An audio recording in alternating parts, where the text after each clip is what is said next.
আচ্ছা, আমরা এখন যাচ্ছি সাইট সিনে।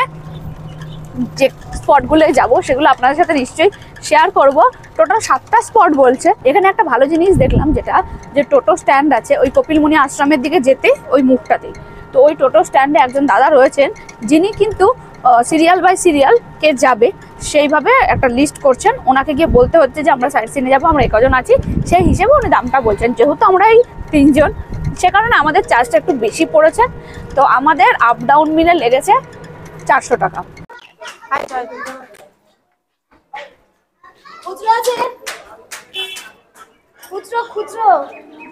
খুচরো আছে? আমরা এখন এসে গেছি গ্রহরাজের মন্দিরে, মানে শনি মন্দির আর কি। তো এটা আমাদের প্রথম স্পট। দেখুন ক্যামেরায় আপনারা দেখতে পাচ্ছেন, স্ক্রিনে খুব ভালো করে দেখতে পারবেন।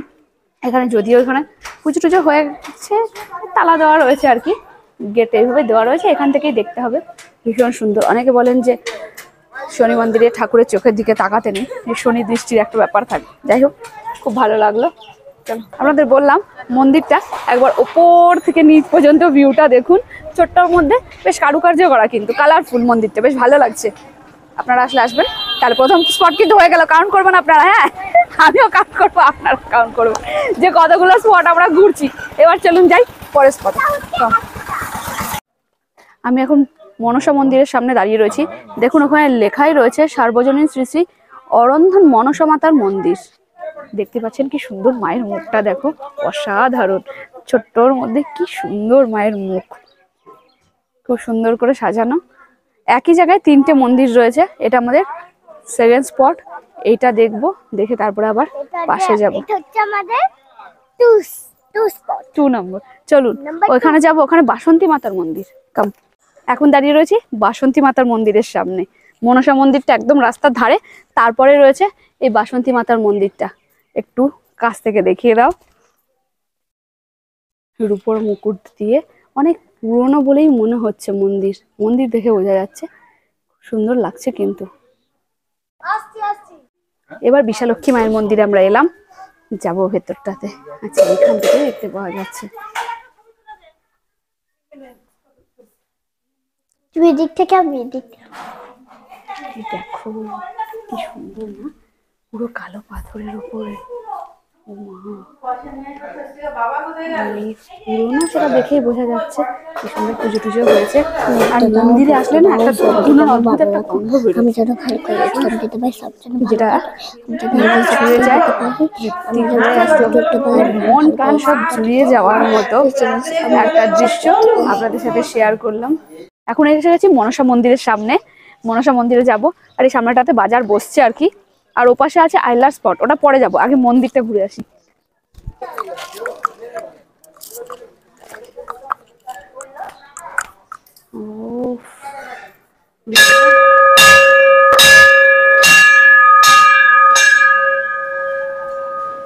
সুন্দর মায়ের মন্দির। আর একটু প্রণাম করি, ব্যাগটা এখানে রেখে।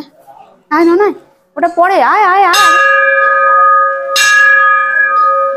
দারুণ সুন্দর মায়ের এখানে, এত সুন্দর মূর্তি,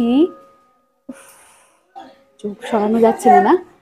এত সুন্দর করে সাজানো, ভীষণ ভালো লাগছে।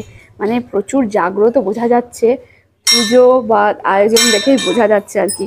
এখন তো মন্দির বন্ধ।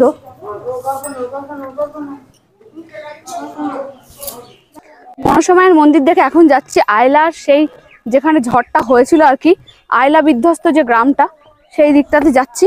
একটা ছোট্ট মতো এবার ওবার করা ব্রিজ। এই ছাগল, এখানে না একটু ভাঙাচোরা টাইপের ইটের রাস্তা। আর ওই দূরে দেখতে পাওয়া যাচ্ছে, দেখুন ওই উঁচুটার উপরে, ওটা বোধহয় বাঁধটার পরে দেওয়া হয়েছে হয়তোবা, ওই উঁচুটার উপর রয়েছে, ওটা আপনাদের সাথে শেয়ার করবো। আসুন, নিয়ে যাবি ছাগলটাকে? চলা। দেখুন এখন যে স্পটটায় আমরা দাঁড়িয়ে রয়েছি আপনাদের সাথেও শেয়ার করছি, এটা আইলায় বিধ্বস্ত কয়েকটা গ্রাম, মানে কয়েকটা গ্রাম পুরো নিশ্চিহ্ন হয়ে গেছে।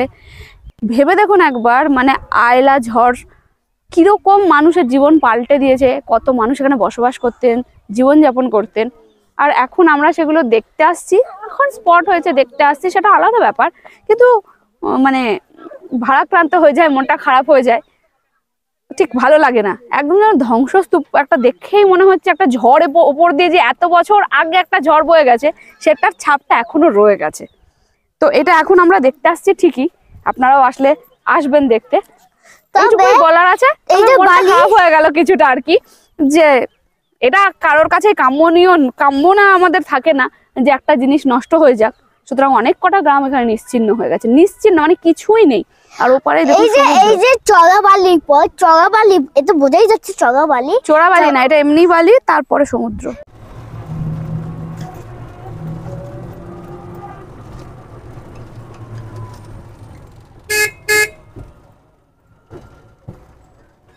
আমি এখন দাঁড়িয়ে রয়েছি গোষ্ঠ মন্দিরের সামনে। আর প্রতিষ্ঠাতা দেখুন, এখানে রয়েছেন ঈশ্বর হারাধন দা। উনি কলকাতা নিবাসী ছিলেন। তো উনি এই মন্দিরটা গোষ্ঠ মন্দির প্রতিষ্ঠা করেছেন। মন্দিরটা বাইরে থেকে ভিউটা না এত সুন্দর, এই প্রত্যেকটা কাজ করা দেওয়ালের গায়ে গায়ে, আপনারা স্ক্রিনে দেখতেই পাবেন, এত ভালো লাগছে, অপূর্ব কাজ। ভেতরে যাব, আসুন। মেয়ে আগে চলে গিয়েছে। মানে মন্দিরটা ঢুকে দুপাশে দু জায়গায় দেবী রয়েছেন আর মাঝখানে রয়েছেন শিবলিঙ্গ। এইভাবে মন্দিরের কনসেপ্টটা করা রয়েছে। এই হচ্ছে আমাদের ভোলেনাথ, নীলকণ্ঠ গঙ্গাধর।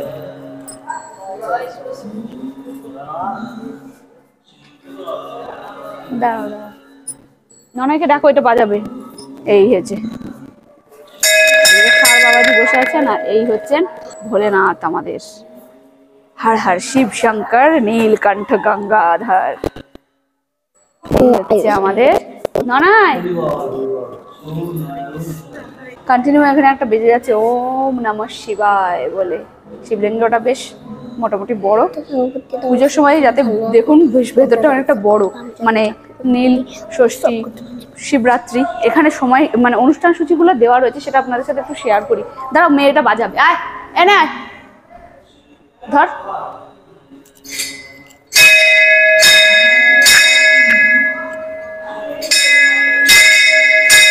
ইয়াস, মেয়ে এতক্ষণে পেরেছে, ওইখানটাতে পারছিল না। আপনাদের দেখায় যেখানে বাৎসরিক অনুষ্ঠান সূচি যেগুলো হয় সেগুলো এখানটাতে দেওয়াই রয়েছে। রথযাত্রা উৎসব, শ্রাবণী পূর্ণিমায় মহাদেবের মস্তকে জল প্রদান, আচ্ছা, শারদীয় দুর্গোৎসব, কোজাগারী লক্ষ্মী পুজো, গোষ্ঠ মাতা অন্যান্য দেবীর পূজা অর্চনা, মহাশিবরাত্রি, দোলযাত্রা, চৈত্রের গাজন, নীলষষ্ঠী, চড়ক মেলা। আচ্ছা, তার মানে মেলা টেলাও হয় আর কি এখানটাতে। এই দেখুন মাম মাম জয় জগন্নাথ ঠাকুর নেই কেন? এই তো জয় জগন্নাথ। ও জয় জগন্নাথ। আর এই যে এইদিকে দেখ, এটা কি সরস্বতী? লক্ষ্মী গণেশ। লক্ষ্মী গণেশ। বাইরে থেকে মন্দিরের ভিউটা আপনারা একটু দেখে নিন। একদম দেখুন চূড়াটাতে ওম লেখা রয়েছে, এদিকে শঙ্খ পদ্ম করা রয়েছে, খুব সুন্দর। আমরা এখন এসে গেছি রামকৃষ্ণ মিশনে। আর দেখুন কি সুন্দর এখানে, সেই আবার পিটুনিয়ার সময় এখন বিভিন্ন ধরনের আর স্টেপ বাই স্টেপ রাখা রয়েছে, অদ্ভুত সুন্দর। একদিকে পিঙ্ক, একদিকে হোয়াইট, একদিকে পিঙ্ক, একদিকে পার্পল আর পিঙ্ক। হ্যাঁ, ভালো লাগে। পিটুনিয়া ফুল খুব ভালো লাগে দেখতে, এত কালারফুল হয়।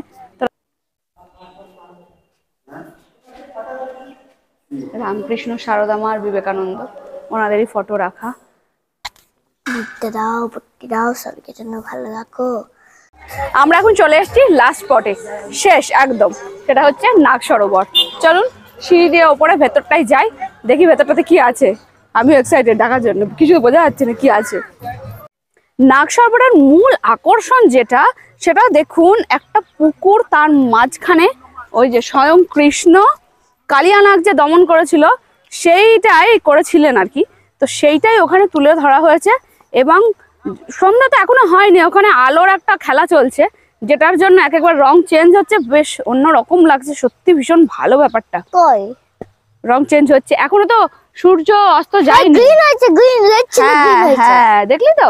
তো একটু অন্ধকার হলে ওটা ভালো বুঝতে পারা যাবে। আর এটাকে কেন্দ্র করে পুরো পার্ক মতো একটা, যেখানে অনেকখানি সময় কাটানো যাবে। এবং এই পুকুরটাতে, এটা হ্যাঁ পুকুরই বাঁধানো, তো ওইখানে মাছ আছে, ওইখানে একজন খেতে টেতে দিচ্ছেন, মাছ আছে, প্রচুর মাছ আছে।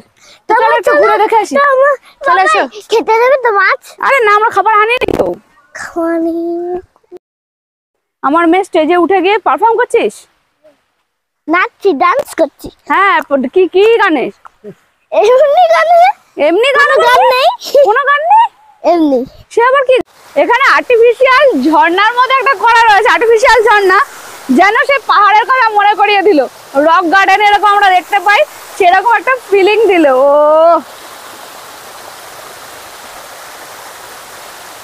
বাচ্চারা এগুলো দেখে মজা পাবে, বাচ্চারা কেন বড়রাও মজা পাবে। বেশ, এখানে যে গাছগুলো লাগিয়েছে এবং আলোটা দেওয়া রয়েছে দেখো কি সুন্দর করে আর কি ডেকোরেট করা না, পাথরের ফাঁকে ফাঁকে, পুরোটাই আর্টিফিশিয়াল কিন্তু গাছগুলো অরিজিনাল। আর এই ফুলটা পাশে ভালো লাগছে বেশ। একটা নাও। এই ফুল টুল ছিটতে নেই, এই ঝর্ণাটার ছালাত ছালাত ছালাত ছালাত একটা আওয়াজ হচ্ছে জলের। টু মাচ গুড, খুব ভালো লেগেছে খুব। তাহলে যদি ভিডিওটা ভালো লাগে তাহলে লাইক শেয়ার কমেন্ট করতে কিন্তু একদম ভুলবে না। আর আমার এবি পেজ বাংলা লাইফে ফলো করে আমার সাথে থাকুন। আর যারা ইউটিউব থেকে দেখছেন তারা কিন্তু তাড়াতাড়ি সাবস্ক্রাইব করে দেবেন। তাহলে দেখা হবে আবার অন্য কোনো ভিডিওর সাথে, ততক্ষণ